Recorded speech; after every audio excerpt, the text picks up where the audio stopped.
Oke, saya coba tampilkan materi kita hari ini. Bentar.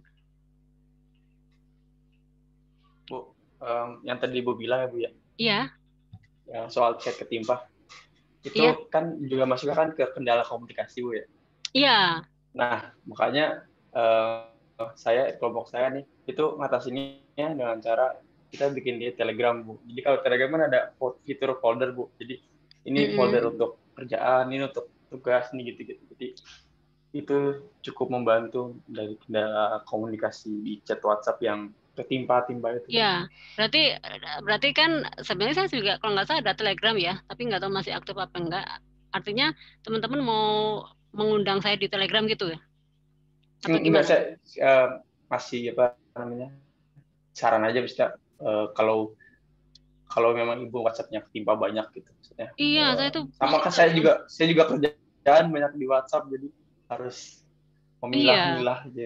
Ya, jadi cuman kalau misalnya kadang bingung ya, bukan masalah itu misalnya yang ke WA saya itu ada berapa sampai kalau buka yang personal itu kan kalau yang buka personal itu kan saya apa ya bukan susah sih, artinya kan lebih mendahulukan yang sudah ada nama, sudah ada grup, ada itu berarti kan memang itu ya, apalagi kalau sudah menyangkut rektorat, menyangkut yang pihak eksternal, misalnya saya harus ketemu apa kampus lain itu kan lebih lebih apa intensitas frekuensi chatnya kan lebih lebih sering gitu loh Mas, paham nggak?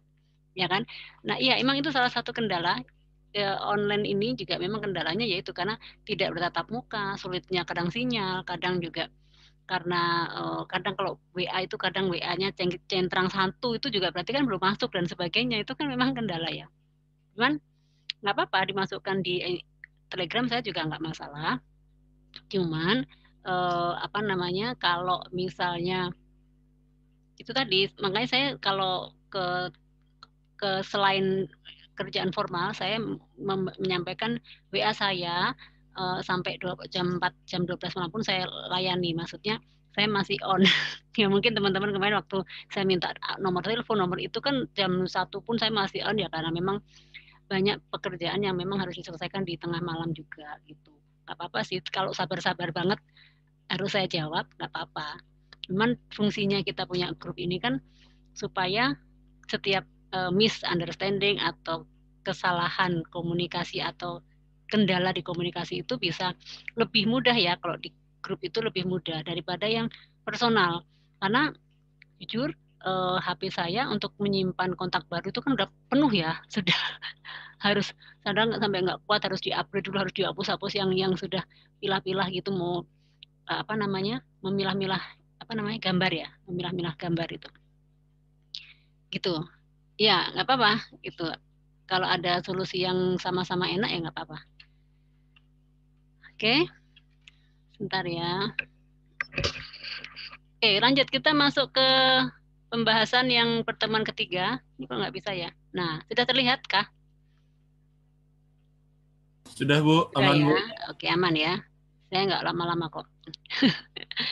Oke, kita berbicara public speaking. Berbicara public speaking artinya salah satu keterampilan komunikasi bagaimana kita, Anda, ya berbicara di depan orang banyak. Depan orang banyak itu macam-macam ya, di depan kelas ya, atau di depan audiens. Audiens yang jumlahnya mungkin lebih lebih ke publik itu lebih ke masyarakat ya, lebih ke umum. Kalau misalnya kayak kita ini publiknya tapi lebih lebih apa berbicara presentasi ya, kalau saya ini dengan Anda ini sifatnya lebih presentasi.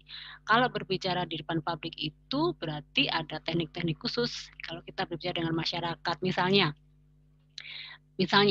Adit ketua BEM harus menyampaikan apa orasinya di depan seluruh mahasiswa, itu berarti publik karena yang dilayani bukan sekelompok orang tapi lebih umum. Terus misalnya kalau boleh tahu, Farid kerjanya di bagian apa, Farid? Farid kerjanya di bidang apa, Mas?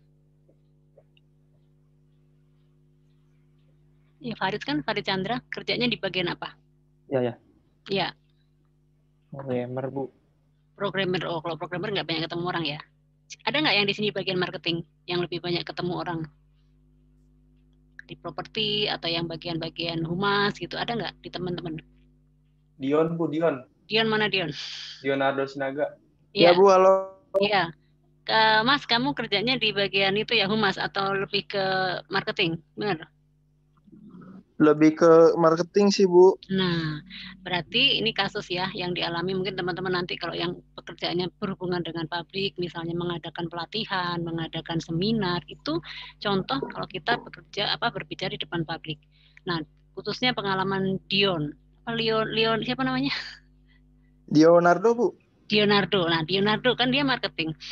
Yang kamu temui tiap itu berbeda-beda atau sama orangnya? Berbeda-beda sih Bu. Untuk Berbeda-beda. orang. Dengan produk apa, Mas? Dengan produk? Kalau saya produknya itu kayak bergerak di bidang security system sih Bu. Jadi kayak CCTV, ya kan. Jadi Nah, kalau kita ketemu customer itu ya kita harus bisa mengetahui si produk itu kegunaannya apa di depan customer gitu. iya. Artinya bahwa dia harus ketemu klien, dia harus presentasi kan ya. Kalau produk kayak gitu kan harus presentasi. Misalnya saya punya perusahaan membutuhkan mau kerjasama outsourcing security gitu kan ya. Security dalam hal Iya ini betul Bu. satpam ya, benar ya? Bukan Bu. Security apa? Alat. Komputer. Oh, alat, iya. Alat. Oh ya, berarti tapi kan berarti kan ada event tertentu, event yang sudah dijadwalkan untuk mempresentasikan produk tersebut dengan demo lah ya, seperti itu ya. Iya Bu. Nah, Kalau istilahnya dijadwalkan lah gitu. ya ada penjadwalan. Nah, kalau yang itu karena produk ya, tapi kalau misalnya berbicara di depan ini juga sama. Karena dia ketemunya dengan klien berbeda, dia harus mengikuti audiensnya, mengikuti karakter si customernya itu sesuai dengan yang dia butuhkan karena dia mempelajari dulu misalnya kantor ini butuh security-nya berapa, butuh ini. Nah, itu ada tekniknya, ada bagaimana dia nanti mempengaruhi ya. Karena memang public speaking ini adalah berbicara di depan umum karena ada pesan yang atau informasi yang disampaikan ya, dan juga memang untuk mengatasi beberapa masalah. Kita akan coba lihat hari ini ya, kita akan lihat tujuan dan manfaatnya. Nah, kalau kita berbicara sekali lagi, saya simpulkan atau kita garis besarnya, public speaking itu adalah berbicara di depan umum publik, di mana merupakan bentuk komunikasi seorang pembicara menghadapi pendengar dengan jumlah yang relatif besar, ya seminar gitu ya. Terus kemampuan berbicara yang di depan publik bisa dilatih. Tadi seperti Dionardo. Nah, Dionardo kan pada saat dia mempresentasikan produknya di depan kliennya atau biasanya perusahaan-perusahaan gitu ya, Mas. Iya Bu, Nah, perusahaan. perusahaan Betul. itu biasanya kan banyak ya. Kalau misalnya penggunanya itu kan banyak, biasanya dia harus cara menyampaikannya sudah belajar, harus khatam dulu ya, menghadapi gimana cara demonya, gimana cara menjelaskan sampai meyakinkan si klien tersebut agar pesan tersebut sampai. Kalau pesan tersebut sampai artinya produk tersebut akan dibeli, gitu kan ya? Iya betul Bu. Nah, gitu. Itu pun kalau khususnya yang bidang-bidang marketing properti yang dia harus pindah-pindah ke tempat. Kalau dulu sebelum COVID itu ada event ya, ada pameran-pameran itu kan biasanya di GCC ya, di Kemayoran itu kan sering banget itu ada pameran-pameran itu, nanti di situ ada audiens kumpulkan terus dikasih pencerahan, dikasih dikasih sesuatu yang akhirnya membuat si audiens atau masyarakat itu ikut-ikut tertarik dan berminat dari yang disampaikan. Itu sering banget. Contoh yang umum itu adalah pada saat siapa yang di sini aktif di keorganisasian, contohnya di BEM. Kalau di BEM nggak mungkin ya. Atau contoh misalnya di ini ikut perserikatan buruh, ada nggak yang ikut, yang tergabung aktif di perserikatan buruh? Ada nggak? Itu Hana aktif Bu, Hima. Apa? Oh, Hana aktif Hima. Iya. Oh, Hana. Sam Hana ya. Tapi karena COVID ini jarang kegiatan ya Hamna ya. Nah dulu mungkin ya, dari dulu kalau kita lihat di BEM Bina Insani aja nggak usah jauh-jauh. Itu kalau mau pemilihan kan pada demo dalam arti demo positif ya, atau melakukan orasi ke kelas-kelas menyampaikan visi misinya ya visi misinya. Kalau kita Bu, maaf. ya. Tadi ada Ibu mau bilang demo apa tadi? Yang positif ya? Demo itu demo tadi loh, memperagakan, bukan demo demo yang tadi Dion kan harus mendemokan, berarti kan memperagakan produknya. Oh iya. Ya gitu kan. Itu salah satunya. Terus kalau kita lihat yang mahasiswa yang di Senayan, di gedung DPR MPR ya, kita ingat ya, itu kan banyak sekali kalau ke sana mahasiswa seluruh Indonesia berkumpul, nanti ada satu yang leadernya itu yang nanti memberikan orasi, yang mau misalnya mau ngasih apa ya, mau demo lah, kalau itu demo ya, demo. Itu sifatnya juga sama, itu mempengaruhi. Bagaimana si ketua BEM UI akhirnya diciduk dan sebagainya gara-gara menghina dan sebagainya, itu kan contoh bagaimana contohlah ketua Hima UI gitu ya, ketua BEM UI itu melakukan public speaking di depan seluruh, dalam hal itu diwakili oleh mahasiswa, dia menyampaikan, dan akhirnya si mahasiswa yang lainnya di seluruh Indonesia yang datang ke Jakarta itu terpengaruh dan sepaham dengan yang disampaikan oleh si ketua BEM. Itu adalah contoh public speaking. Ya, tapi public speaking itu memang macam-macam tujuannya ya. Tidak sedikit yang memang ke arah negatif, tapi sebetulnya tujuannya kan lebih ke arah positif. Contoh juga mungkin dari orang tua Anda yang aktif di parpol ya kan, di PC, di PD dan PD dan sebagainya, itu kan mereka kan sering mengadakan orasi, sering mengadakan kayak muktamar gitu ya, sering mengadakan kegiatan itu artinya ada pesan yang disampaikan. Nah, itu contoh bahwa seseorang sudah melakukan public speaking, ya, berbicara dengan orang banyak, dengan gimana sih kalau kita berbicara dengan orang banyak dengan latar belakang berbeda, ya, ribuan, ya, minimal ratusan, tapi kalau kita lihat di DPR MPR itu sampai ribuan, itu bisa terpengaruh semua dengan ucapan atau dengan pesan atau informasi yang disampaikan oleh si narasumber. Dalam hal ini kita contoh lah, misalnya yang kemarin kita ambil contoh BEM, ya, ketua BEM dari UI misalnya, itu bisa mempengaruhi sebanyaknya masyarakat, ya, baik itu mahasiswa ataupun masyarakat yang ada pada saat itu. Nah, tentunya pada saat dia menyampaikan itu tidak asal berbicara, tentunya sudah didasari dengan survei dulu, pengalaman dulu, atau memang sudah dilatih bagaimana berbicara. Karena public speaking itu harus disampaikan dengan penuh semangat, ya. Kalau misalnya dalam hal yang terjadi di orasi itu ya harus penuh berkobar-kobar ya semangatnya. Kenapa? Jangan sampai yang mendengarkan audiensnya itu tidur. Jangan sampai audiensnya itu nggak ngerti atau ini maksudnya apa sih. Nah, karena tujuannya itu public speaking itu yaitu pesan itu langsung tersampaikan. Biasanya memang tersampaikan karena memang ada trik, ada strategi yang akan kita bicara. Kalau bicara strategi itu pertemuan berikutnya. Tapi kita hari ini akan membicarakan tentang apa tujuannya dan kenapa public speaking itu penting ya. Oke, ini tujuan public speaking. Jadi tujuan seseorang melakukan public speaking ini, berkomunikasi ini adalah menyampaikan informasi kepada audiens. Audiens itu ya publik ya, masyarakat atau pendengar. Terus ya ada juga yang menghibur audiens. Nah, contoh menghibur nih ya ini yang kemarin demo-demo itu ya.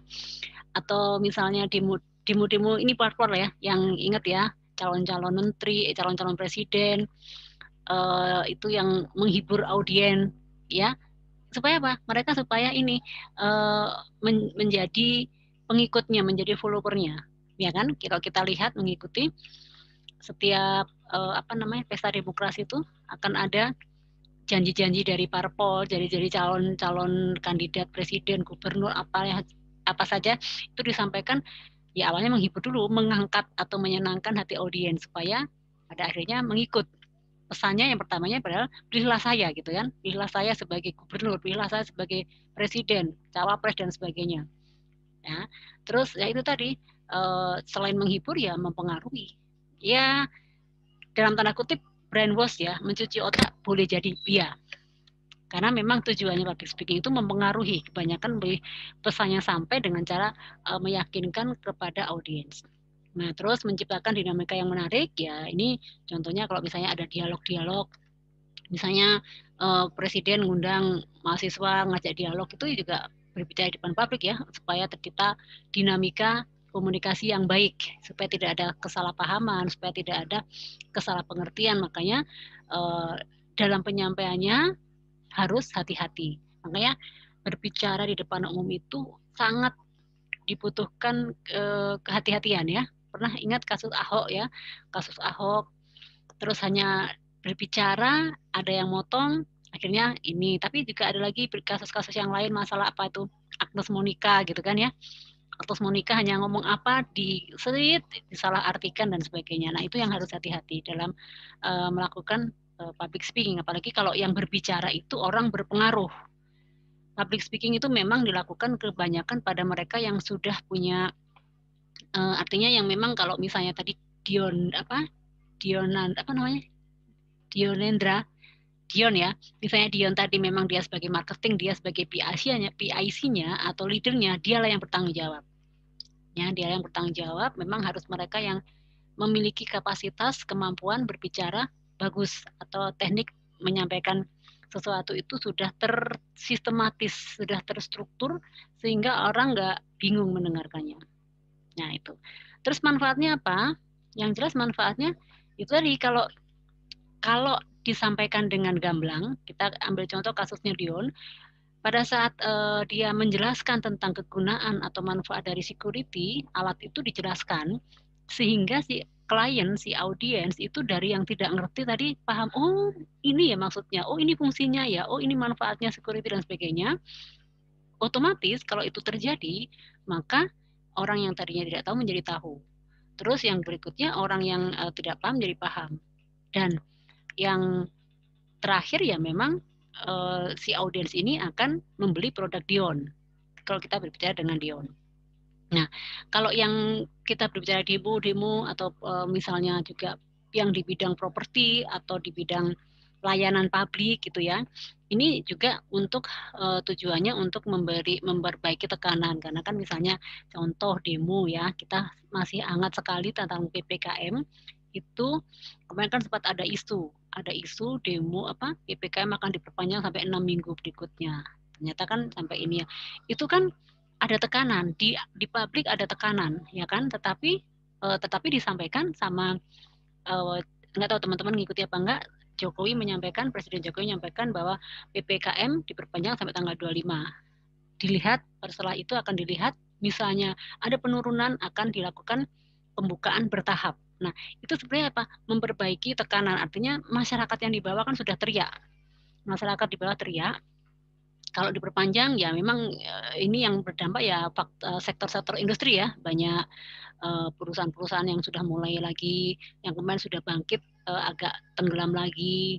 Apalagi khususnya perusahaan-perusahaan otomotif yang mesinnya biasanya dikendalikan oleh oksigen. Nggak bisa karena oksigen dilarikan kepada yang terdampak COVID, akhirnya industri dikalahkan, akhirnya industri tidak bisa produksi dan sebagainya.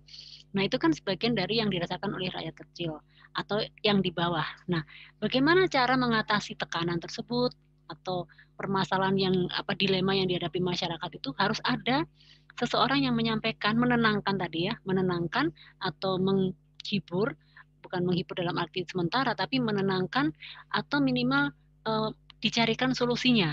Nah maka yang dilakukan Presiden Jokowi adalah bahwa PPKM karena masih tinggi, PPKM diperpanjang 25, setelah itu akan dibuka bertahap. Nah itu contoh supaya agak ada ketenangan di masyarakat, tenang, tapi kan disampaikan dengan cara yang elegan juga, disampaikan dengan cara yang ada alasannya kenapa kok sampai diperpanjang. Nah tentunya kan disampaikan juga, dijelaskan alasannya, ini loh kok diperpanjang ya karena masih tinggi dan sebagainya ya kan. Nah itu public speaking itu salah satunya juga itu, dan juga bisa menyelesaikan masalah sehingga ya saat ini sementara ini ya kita sambil menunggu ke tanggal 25 setidaknya meringankan, ada angin segar, ada angin segar atau ada kabar gembira, mudah-mudahan setelah tanggal 26 bisa mulai berangsur-angsur membaikkan gitu ya. Artinya permasalahan sudah mulai sedikit ada jalan keluar. Nah, itu manfaatnya public speaking. Nah, saya akan lanjutkan bentuk komunikasi. Nah, sekarang kita akan bentuk komunikasi dalam melakukan public speaking itu dibedakan dua. Yang minggu lalu sudah sempat saya singgung bahwa komunikasi itu bisa dilakukan menggunakan secara verbal. Verbal itu artinya dengan bahasa jelas berbicara seperti ini, dan satunya nonverbal. Ya, nonverbal itu menggunakan gestur, menggunakan gerakan-gerakan tangan, menggunakan kode-kode, ya itu sebenarnya untuk melengkapkan. Jadi kalau kita lihat dalam berkomunikasi itu, entah itu secara personal, kita kemarin berbicaranya komunikasi antar pribadi atau intrapersonal atau interpersonal. Nah, kalau yang sekarang ini kan berbicara tentang bagaimana kita berbicara di depan audiens itu harus memiliki dua bentuk, yaitu baik dilakukan secara lisan dengan menggunakan kata-kata seperti yang kita lakukan seperti ini, dan nonverbal. Nonverbal itu ya untuk menguatkan. Kalau misalnya kita berbicara itu lebih meyakinkan. Kalau kita berbicara diikuti tindakan atau action atau kayak simbol, itu kan orang lebih yakin dan orang lebih paham, karena tidak semuanya orang itu paham dengan bahasa. Maksudnya bahasa itu tidak semua orang itu mengerti dengan ungkapan atau informasi yang disampaikan dengan kata-kata yang panjang lebar dan sebagainya, tapi ada yang melalui kode saja jelas. Ya, contoh. Nah, contohnya misalnya yang saya sampaikan, jam sudah menunjukkan pukul 12. Artinya jam 12 adalah waktu berakhirnya perkuliahan. Tanpa dibilang oke, kuliah selesai, saya akhiri, tanpa dibilang itu, tapi ada kode-kode yang menyatakan bahwa kuliah akan berakhir, misalnya dengan mematikan laptop, dengan menutup buku, dengan berkemas semua peralatan yang ada di depan kita, itu sudah menunjukkan kode, itu bahwa komunikasi, oh ini sudah jamnya selesai, berarti harus mulai siap-siap dan sebagainya.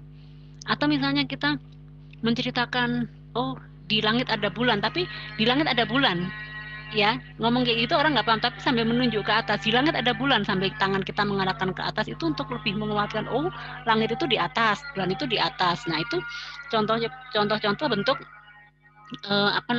nonverbal yang simbol-simbol ya, jadi lebih menguatkan. Misalnya seperti itu, nggak usah ngomong, bahasa isyarat pun, misalnya kedipan mata, itu kan bahasa isyarat, itu namanya komunikasi dengan nonverbal, ya kan. Terus misalnya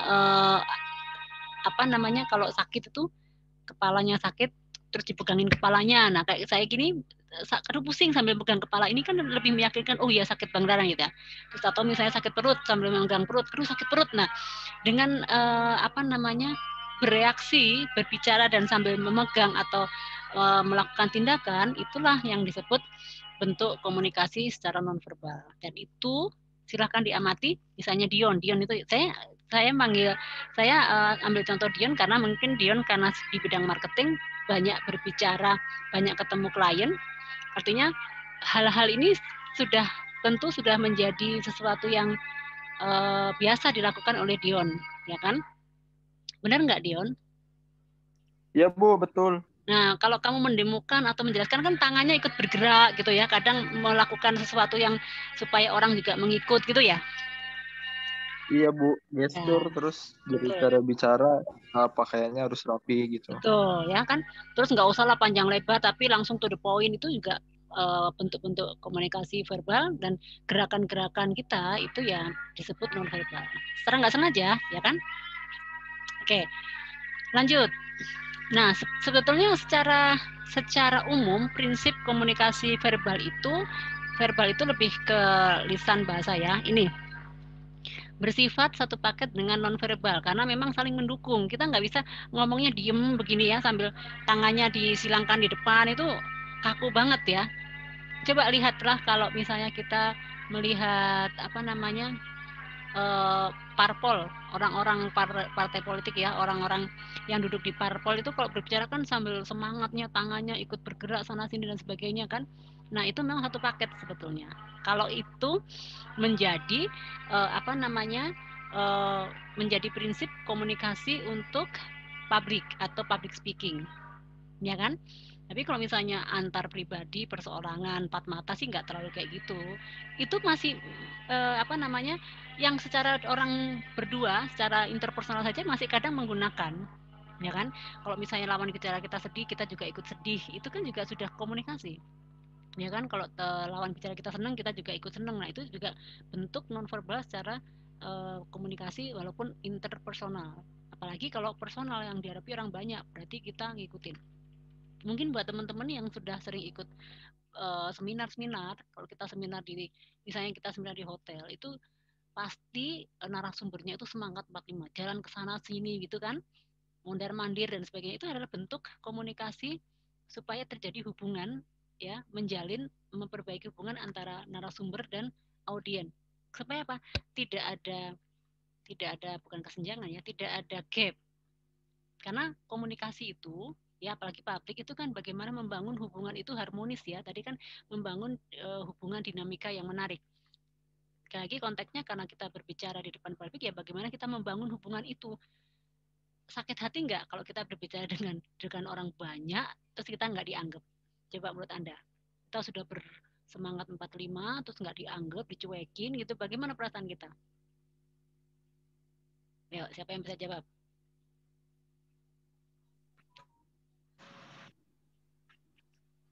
Bagaimana kalau kita sudah berbicara depan orang banyak, semangat 45 tapi kita nggak dianggap? Sakit, Bu. Sakit, garing. Garing ya. Nah, kayak saya gini, ini ngomong saya nggak dianggap. Oke. Nah, itulah yang dimaksud dengan berbicara, karena memang apa?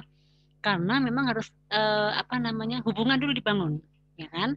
Nah, terus ini ada tadi yang disampaikan Dion, harus sopan. Memang harus ada mengandung unsur-unsur kesopanan, baik tutur kata, baik penampilan atau perform, itu harus disusun rapi. Harus jangan sampai ada kata-kata yang menyinggung, jangan sampai ada kata-kata yang melukai. Kalau kita memang berbicara untuk publik itu seperti itu.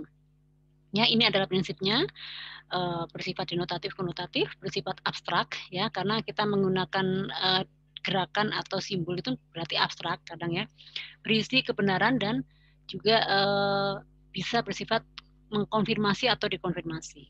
Nah, ini bisa menjadi prinsip kalau kita akan melakukan komunikasi dengan banyak orang.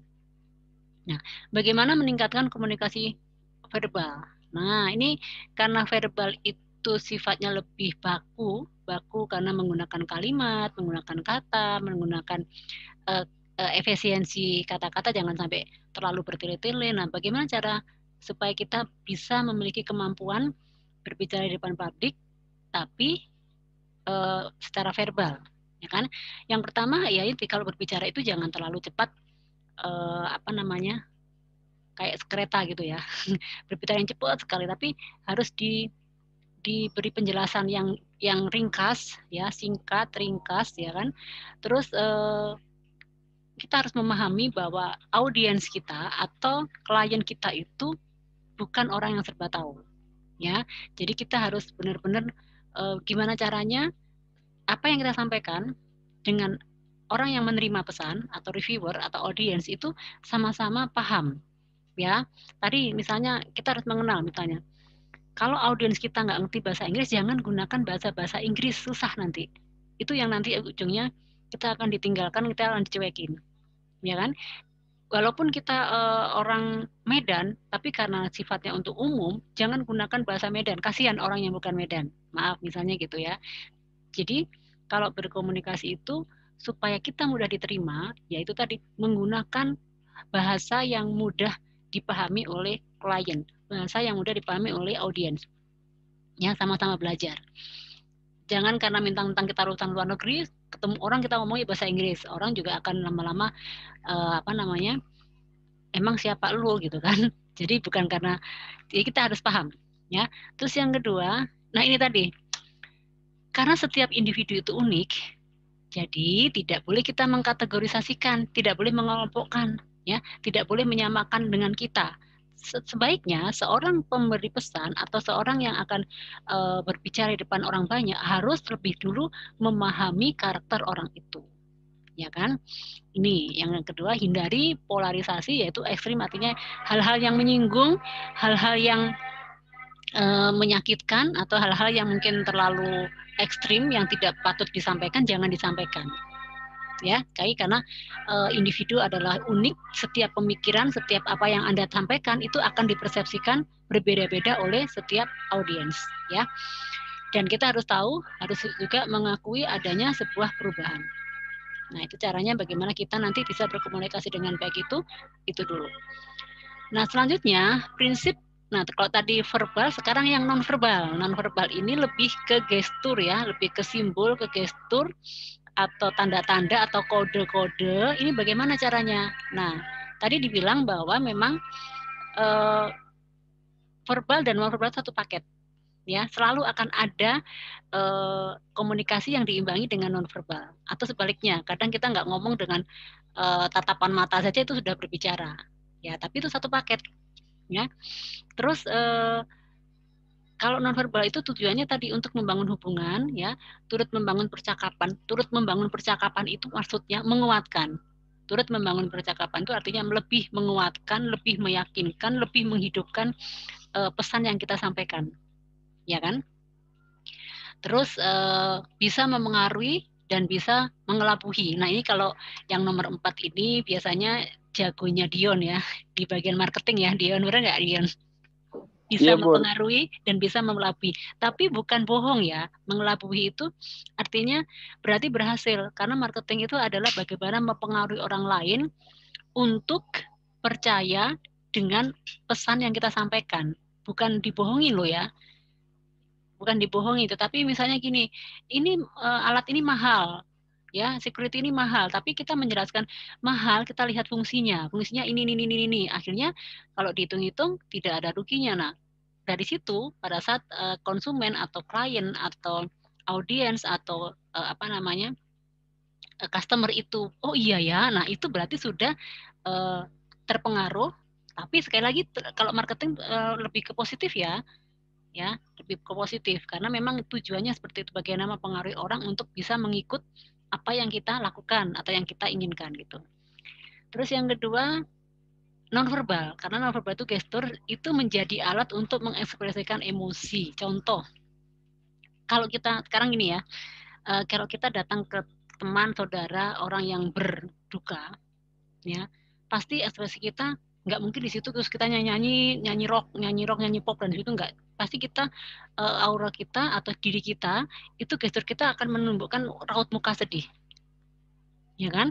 Itu artinya bahwa gestur atau nonverbal itu simbol atau kode itu menunjukkan oh iya saya ada rasa empati, saya juga ikut merasakan, ya. Itu jadi nonverbal itu menjadi alat yang membantu. Atau sebaliknya, tiba-tiba ya Samhana datang, ya habis putus cinta. Maaf ya Hana, ini chip contoh aja ya. Samhana datang habis putus cinta, ya kan? Karena pacarnya nikung, dia datanglah ke Adele. Ada Adele nggak tadi ya? Ya. Nah, dia nangis-nangis ya Hana, ya Hana nangis-nangis. Terus apakah Adele nanti ketawa-ketawa? Tidak. Secara otomatis, secara gesturnya, karena dia sahabatnya, pasti dia akan merasakan kesedihan yang dialami oleh Hana misalnya gitu ya. Ya ujungnya walaupun dihibur, udahlah Hana, santai saja Hana. Patah satu tumbuh 1000. Kita cari yang lain. Itu nggak masalah. Tapi di awal pada saat dia mencurahkan perasaannya, dia habis putus di sini dan sebagainya, pasti Adele pun ikut merasakan hal yang sama. Begitu nggak Adele sama Hana? Atau Hana sudah pernah putus cinta? Betul, Bu. Betul ya. Apapun masalahnya. Atau masalah gini deh, nggak punya duit ya, nggak punya uang ya, nggak punya uang, kita datang ke tuh bagus misalnya. Tapi mukanya nggak muka yang ini, pasti muka melas gitu kan. Padahal mau pinjam uang tujuannya kan. Nah, pasti begitu datang, kenapa? Misalnya Cana datang ke Bagus ya. Kenapa? Pasti begitu datang karena mukanya sudah muka nggak punya uang. Maaf ya, ini contoh ya, Cana. Datanglah ke Bagus. Tuh Bagus pasti ngomong, Iya. mukamu kok tumben kayak gitu. Pasti kan dia curhat. Ini akhir bulan nih, ini Pak kantor karena PPKM saya banyak potongan dan sebagainya, nggak punya uang. Terus maksudnya mau pinjam pasti kan gitu kan. Artinya kan dia ikut merasakan. Artinya sekecil apapun yang disampaikan oleh lawan bicara kita, biasanya itu akan dirasakan oleh audien atau dirasakan oleh si penerima. Ya kan? Jadi kalau kita kembalikan lagi, biasanya kan emosi raut muka itu berpengaruh sekali terhadap komunikasi. Ya, begitupun kalau misalnya kita berbicara dengan umum, dengan publik, berbicara dengan publik atau audiens, pesan yang kita bawa itu kan pasti mengandung makna, makanya itu disampaikan dengan penuh semangat, ya kan? Kan bagaimana mempengaruhi. Kalau yang menyampaikan tidak semangat, ya pasti audiensnya juga nggak semangat, nggak milih-milih juga kan? Ya nggak? Bener nggak? Betul, Bu. Nah, ya. Jadi memang ternyata komunikasi verbal dengan kalimat kata-kata seperti ini harus diimbangi dengan non-verbal, yaitu dengan gerakan atau emosi, ekspresi atau gestur dari anggota badan kita. Kalau mau motong aja ya, mau tanya boleh silakan ditanya. Nah, ini bentuk komunikasi, ini ya, kita mau lihat kalau kita berkomunikasi itu gestur atau non-verbal itu menggunakan apa saja. Nah, ini loh. Ada facial display, artinya mimik ya. Facial display itu mimik muka. Terus mata. Coba Anda ingat-ingat, Anda pernah nggak berbicara dengan ekspresi temannya yang sedih, temannya yang senang, temannya yang lagi yang sakit, itu kan kelihatan dari display facial display-nya. Terus yang kedua eyes behavior. Ini dengan kontak mata ya. Ini kalau ini sering banget ya, kedipan mata gitu kan. Mata merem dan sebagainya, itu udah kode itu bentuk komunikasi yang memang tidak usah terucap pun orang tahu, ya kan? Matanya lagi menangis, ya kan? Itu berarti dia lagi sedih. Itu nggak usah dikatakan, kamu kenapa? Kamu menangis ya? Kamu sedih? Nggak usah ditanya, udah pasti orang datang dengan muka tanpa senyum, dengan menangis atau tatapan mata kosong, udah pasti itu sedang sedih, ya kan? Kalau ini movement and gesture, artinya gerakan tubuh, ya. Kan ada ya kita ngomong atau tuh, wah, seluruh badannya mau pundak, mau tangan ikut bergerak. Nah, itu pernah kan Anda amati. Terus touch behavior, sentuhan. Ya, siapa yang berbicara terkadang tanpa sengaja refleks melakukan sentuhan. Tapi sentuhannya secara positif ya, maksudnya bukan sentuhan ramah ya. Bukan sentuhan ramah rajin menjamah ya, tapi sentuhan memang untuk menguatkan. Biasanya kalau orang datang dengan misalnya sedih ya, yang paling gampang contohnya itu memang sedih. Kalau sedih itu kan dengan muka lesu, muka tertunduk. Secara refleks itu kita sebagai seorang yang diajak berbicara atau sebagai orang yang di tempat reviewer itu pasti akan nggak sengaja menyentuh. Tenang, sabar. Biasanya kita akan menepuk-nepuk punggung. Ingat nggak? Pernah nggak? Siapa yang pernah melakukan seperti itu? Ada entah saudara, entah teman, entah itu mengalami masalah, terus akhirnya secara nggak sadar kita menepuk bahunya, memegang tangannya, semangat ya, kuat ya, kamu pasti bisa dan sebagainya. Siapa yang pernah melakukan itu? Menyentuh tangan, Bu. Adit kayaknya, Bu. Adit, sama siapa, Adit? Ya, tapi Gendaman Leon Leon. Tapi nggak apa-apa, memang oke, kita nggak ngomong yang itu. Kita ngomong sama anak-anak deh. Anak-anak kan suka merajuk gitu, nangis gitu kan. Pasti kita langsung nggak usah dituduh, sentuh tangan dia, nggak kan, langsung disentuh lah badannya. Kenapa nak? Kenapa dek? Kenapa gitu kan? Nah itu contoh bahwa ucapan secara verbal itu lebih kuat kalau diimbangi dengan nonverbal atau tindakan gitu kan. Jadi empatinya atau apa yang dia rasakan itu juga sampai ke kita, ya kan? Gitu.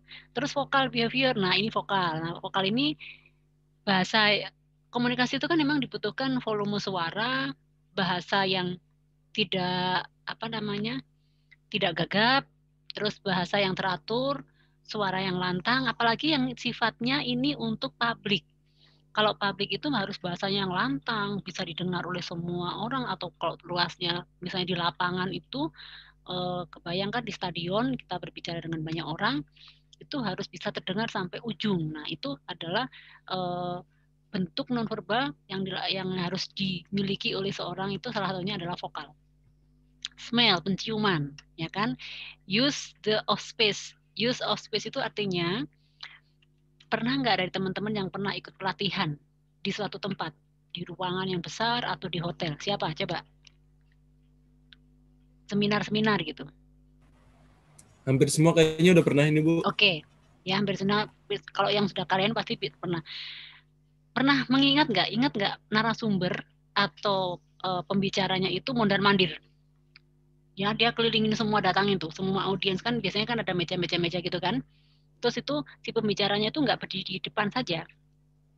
Ya, mungkin kalau misalnya kita nggak offline di kelas, saya kalau ngajar itu nggak di depan, muter. Jadi biasanya dari depan, nanti ke belakang, nanti dari samping, kayak gitu-gitu. Artinya memanfaatkan semua ruangan yang ada, space yang ada itu supaya apa? Terjadi komunikasi ke seluruh penjuru. Ya, buat teman-teman yang apalagi yang di perusahaan-perusahaan sering dikirim ke pelatihan-pelatihan itu, biasanya pembicaranya atau narasumbernya atau instrukturnya akan keliling, gitu nggak?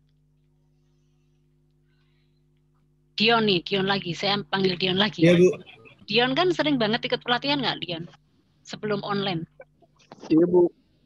Suka Sering, gitu nggak? Bu. Kalau misalnya untuk refresh skill kita marketing kan biasanya kan ada, kalau ada metode strategi baru kan ada pelatihan gitu ya. Biasanya untuk semangatnya itu narasumbernya muter-muter tuh. Jadi tujuannya apa? Tujuannya untuk lebih mendekatkan kepada klien. Terus udah gitu apa yang dia rasakan, apa yang dialami klien itu juga bisa dibantu. Artinya si narasumber membantu. Nah, tujuan dia keliling-keliling itu adalah bentuk nonverbal yang dilakukan supaya itu tadi tidak ada jarak. Tadi masalah juga terselesaikan dan juga pesannya lebih nyampe, lebih enak. Kalau misalnya kita berhadapan dengan pembicaraan seperti itu kan kita mau tanya nggak sungkan, bener nggak? Biasanya Pak nanya, Pak ini, jadi itu akan lebih bebas disampaikan. Nah itu tujuannya memang seperti itu. Kalau kita berbicara dengan publik itu ya tujuannya salah satunya adalah mendekatkan dengan masyarakat atau audiens sehingga masalahnya bisa tertangani. Terus physical, nah ini physical ya, physical itu lebih ke fisik. Terus waktu, nah ini penggunaan waktu, terus makanya ada time break dan sebagainya itu kan ya. Terus dan ini adalah penggunaan artefak dan sebagainya. Nah ini gerakan-gerakan atau kode-kode yang bisa dilakukan kalau kita berbicara di depan publik atau di audiens. Ada yang ditanyakan dari sini? Bu, mau nanya Bu. Ya. Jadi kalau misalnya yang tadi kan katanya instruktur itu muter-muter itu untuk itu ya Bu ya, apa menekatkan dengan audiens. Nah kalau misalnya pelatihannya online Bu, itu gimana Bu? Kalau online biasanya kan dia demo ya. Kalau online itu kebanyakan lebih main di demo. Karena kan kita nggak bertemu fisik ya. Lebih banyak main di demo, video-video atau misalnya interaksinya ya karena langsung terjawab. Makanya kalau di online ini banyak setiap pertanyaan kan harus segera direspon ya, karena itu kelemahannya kalau secara online seperti itu. Cuman kemarin di kampus itu juga ada pelatihan-pelatihan yang online yang sifatnya ini kayak kita ya, kita kan karena kemarin ikut pelatihan Permata Sakti untuk tahun berikutnya kan ada pelatihannya menyusun modul dan sebagainya, itu praktek, jadi sifatnya lebih banyak praktek. Dikasih tugas, kasih task ya, dikasih task, nanti dicek, dipresentasikan. Biasanya gitu, karena kan kita nggak mungkin, kalau terjadi offline kan kita dideketi. Misalnya kita mau bikin modul, berarti kan nanti si narasumbernya atau instrukturnya kan deketi. Mana modulnya dicek satu-satu. Nah, karena ini online, biasanya praktek atau ditampilkan video dan biasanya hasilnya akan dipresentasikan. Itu bentuknya hubungan atau untuk mengetahui bahwa antara si peserta atau audiens dengan instruktur atau narasumber itu terjadi hubungan yang dinamiknya bagus gitu. Itu Mas Adit. Tadi yang nanya Adit ya? Oke, ada lagi yang mau ditanyakan?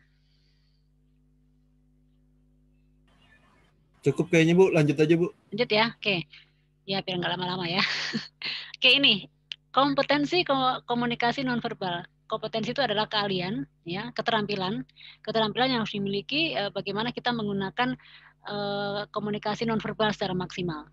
Ya, ada 6 ya, decoding. Ingat decoding apa minggu lalu?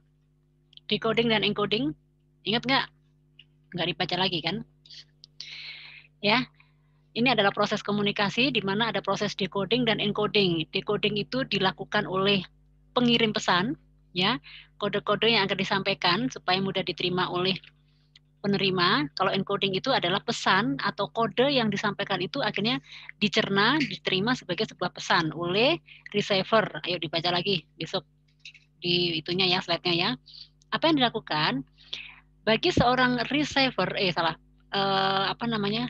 sender di sini, decoding itu sender di sini, harus berhati-hati ketika menilai pesan nonverbal pembicara. Yang kedua, jangan langsung menarik kesimpulan. Jadi kalau kita berbicara itu mencerna dulu kode-kode. Misalnya, kode kedipan mata. Kode kedipan mata itu kan kita nggak ngerti ini maksudnya apa sih? Ini ngedipin saya apa ngedipin orang di belakang saya atau ngedipin apa sih? Apa dia kelilipan sih kan gitu kan? Jadi kalau ada orang menggunakan kode itu jangan langsung disimpulkan untuk kita. Kita harus lihat sekitar kita dulu, ya kan? Atau misalnya istilahnya yang tangan begini tuh, yang bunyi begini tuh. Nah itu maksudnya apa ya? Kita harus mencerna dulu, ya. Makanya harus hati-hati pada saat pesan nonverbal itu disampaikan oleh pembicara.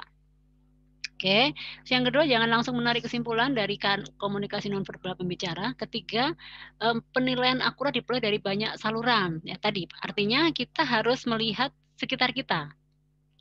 Nggak semua kode itu dipahami oleh semuanya paham dulu. Artinya gini, setiap kode isyarat yang kita berikan itu belum tentu diterima oleh audiens yang lainnya.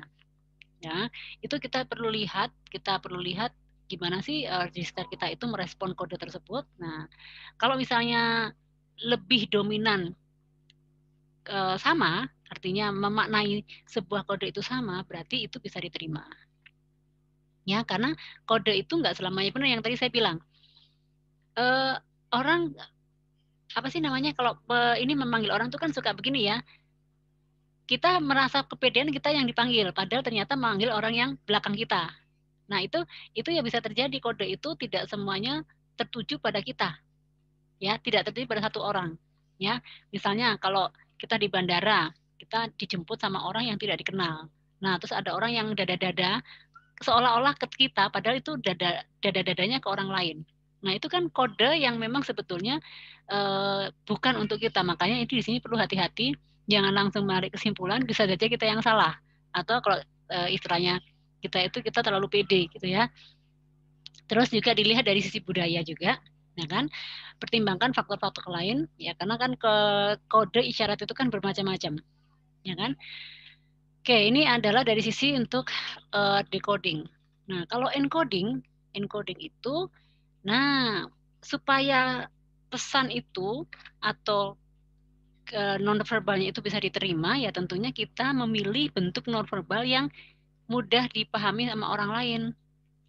Kalau kita menggunakan gestur tubuh itu, artinya apa sih? Apa sih nggak ngerti kamu ngomong apa? Atau gerakan itu apa sih maksudnya? Kan ada juga yang kadang tidak paham lawan bicara kita, maka gunakanlah nonverbal yang memang sesuai dengan kemampuan kita dan sesuai dengan yang dipahami oleh penerima atau audiens. Ya, hati-hati saja itu, karena jangan sampai terjadi miss.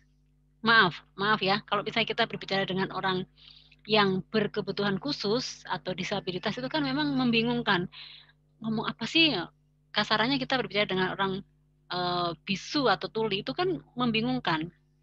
Ya, tapi mereka kan kalau mereka berbicara dengan sama-sama disabilitas mereka paham. Tetapi pada saat kita bicara sama kita, itu kita yang susah. Atau yang lebih mudah kalau kita berbicara dengan anak kecil, dia nangis, kita nggak ngerti, kita menawarkan ini, dia tolak, dia membuat ini, dia nggak setuju. Karena apa? Nggak paham kode yang dimaksud itu apa gitu. Jadi sebaiknya nonverbal itu, isyarat, gestur itu disesuaikan dengan topik yang kita bicarakan, ya harus dipilih dengan yang mudah dipahami oleh si penerima pesan. Kalau di istilah pramuka itu ada sandi morse gitu ya. Siapa yang dulunya aktif di kepramukaan? Itu pernah belajar sandi morse, simbol-simbol itu kan. Siapa yang pernah aktif di pramuka dulu? Dulu saya ikut sih sampai SMP. Adit, Bu. Adit. Adit, Bu, Adit. Adit itu ternyata aktivis ya. Oke. Terus yang berikutnya, memonitor pesan-pesan nonverbal. Atau gini deh, kita yang muda deh, rambu-rambu lalu lintas itu simbol kan? Itu nggak usah diucapkan, orang tahu, oh ini jalan bergelombang, oh ini tanjakan, oh ini lampu merah, oh ini jalan lagi rusak, oh ini sekolahan, itu kan simbol. Ya, kodenya atau simbolnya sudah terlihat dan bisa dipahami sama orang. Oh, ini restoran, ini jalan rel kereta api, kan gitu kan. Nah, itu contoh-contoh simbol, akhirnya penerima pun secara encoding dia paham, oh ya, ini maksudnya nggak boleh kenceng-kenceng, kecepatan harus rata-rata sekian kilometer. Nah, itu kan ada tanda-tandanya. Nah, terus kalau kita membuat kode, membuat gestur atau nonverbal itu ya sesuaikan dengan pesannya gitu ya. Kita ngomong, ayo kita makan tapi kita menutup mata, itu bukan makan ya. Kalau kita makan ya tangan kita sambil menggerakkan, ayo kita makan. Nah, itu adalah konsisten. Dia ngomong makan, contoh gerakannya juga makan.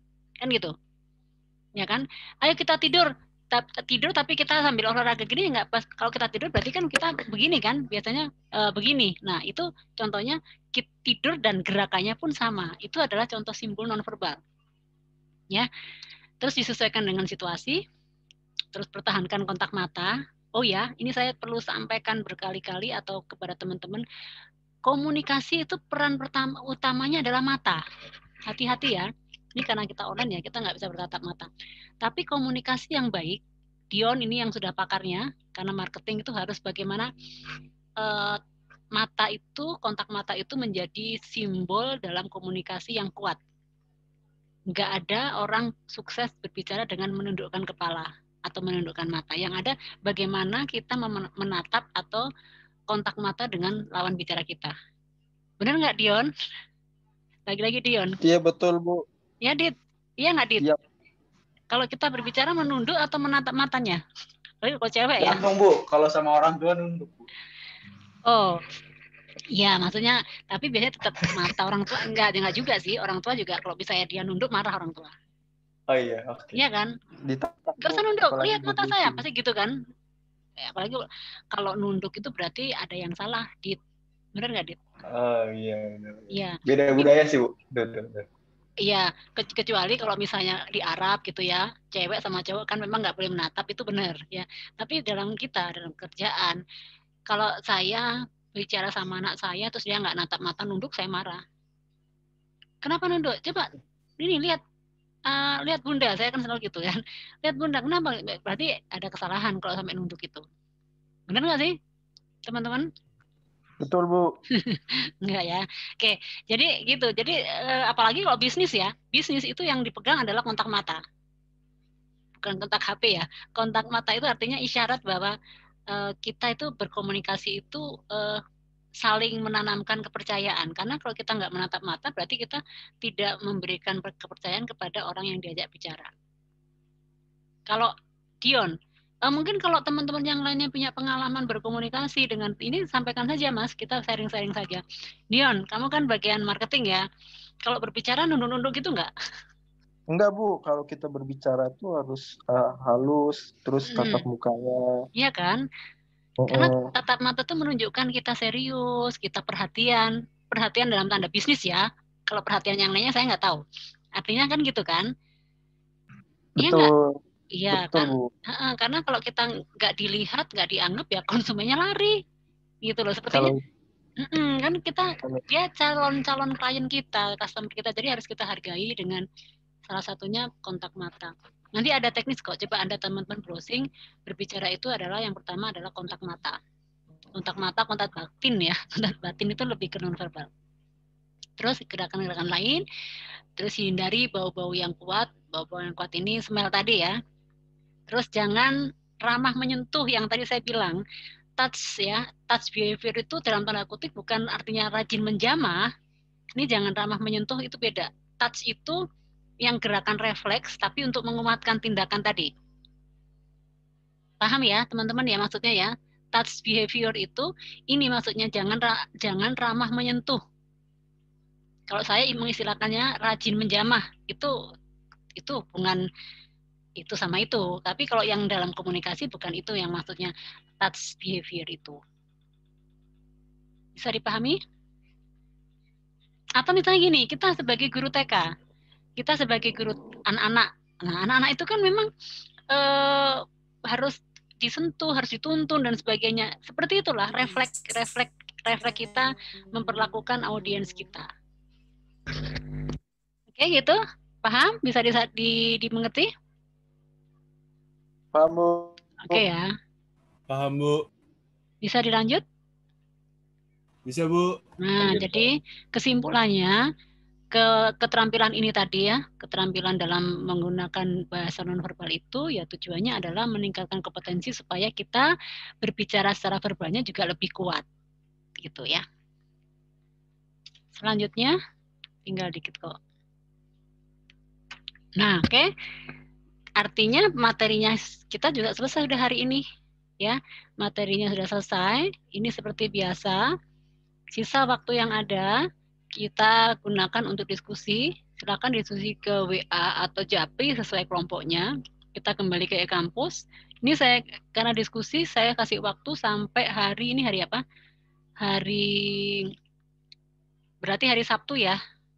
Tugasnya ini didiskusikan, dikumpulin lagi. Oke. Ada yang mau ditanyakan ya, Mas? Mohon maaf. Enggak, yang tugas kedua, ini kan saya lupa upload ya, Bu. Ya. Itu gimana ya, Bu, kira-kira? Di-uploadnya di bareng sini-sini aja. Sini-sini. Oh, di pertemuan selanjutnya aja ya, Bu? Iya, jadi gini, maksudnya kalau di close kan sudah nggak bisa di-upload ya, udah dikunci kan? Iya, Bu. Itu kan sudah sistemnya e-kampus. Tolong diinformasikan, kalau kelompok kan berarti kan sebetulnya sudah terwakili ya. Kalau kelompok itu kan sebenarnya terwakili. Kalau yang terlambat, tolong nanti di pertemuan berikutnya ikut di-upload, tapi diinfokan ke mana? Ke grup, Bu, tugas yang ini sudah di-upload di pertemuan sekian. Jadi nanti pas perekapan nilai saya nggak kosong. Gitu. Bisa ya? Paham ya? Jadi kalau yang terlambat, karena kekunci, otomatis bisa dimasukkan ke pertemuan selanjutnya digabung. Jadi kalau hari ini ada satu tugas, ya kemarin jadinya 1 jadi tambah 2 gitu. Di-uploadnya kan tempat yang sama. Gitu ya. Terima kasih banyak, Bu. Oke, sama-sama. Ada lagi yang mau ditanyakan sebelum saya akhiri? Kalau tidak ada, ya berarti sekali lagi waktunya saya cukupkan. Sisanya silakan ke e-kampus, download tugas dulu aja. Nanti ini kan diskusi nggak cukup kan kalau setengah jam atau itu kan perlu pemahaman yang sama, sepemahaman. Boleh dilanjutkan sampai hari Jumat nanti, hari Sabtu ya. Nanti sesuai detailnya saya tuliskan di e-kampus. Oke, jika tidak ada pertanyaan, pertemuan saya cukupkan. Ya, saya cukupkan di sini. Coba saya cek dulu. Yang hadir hari ini ada 30. Yang tidak hadir mohon menyebutkan namanya di grup. Nggak apa-apa kalau kerja. Ya. Tolong di grup ada yang izin sih, Bu? Ya, tadi ada yang izin 1. Kan ini totalnya kan di sini 37 ya? Iya. 37. Berarti kan ada 7 orang 30 ini kan sama saya. Berarti 29 sama 8 ya? 8 orang ya. Tolong dituliskan di grup ya. Saya nanti kalau ditanya lagi, saya di sini nggak ada yang menyatakan saya sakit, saya jangan sakit. Di sini saya shift itu nggak dituliskan. Nggak apa-apa kok, nggak disalahkan kok. Cuman sekedar informasi saja gitu. Soalnya dari 2 pertemuan ini ada 1 orang apa 2 orang tuh namanya nggak masuk 2 kali. Nah itu kan biasanya nanti kajurnya yang akan menindaklanjuti. Bukan dari saya saja, semua dosen akan diminta laporannya. Biasanya akan ada tren, oh orangnya kelas ini aja yang nggak masuk. Nah itu akan ditindaklanjuti oleh si kajur. Oke ya. Baik, kalau begitu saya cukupkan pertemuan hari ini. Mohon maaf bila ada kata-kata yang mungkin kurang berkenan. Mudah-mudahan materinya bermanfaat. Selamat mengerjakan tugas. Kita ketemu di pertemuan ke-5. Ya kan? Pertemuan ke-5 minggu depan. Oke, selamat malam semuanya. Terima kasih atas perhatiannya. Malam, Bu. Terima kasih, Bu. Sama-sama. Saya izin live ya. Ya, Bu.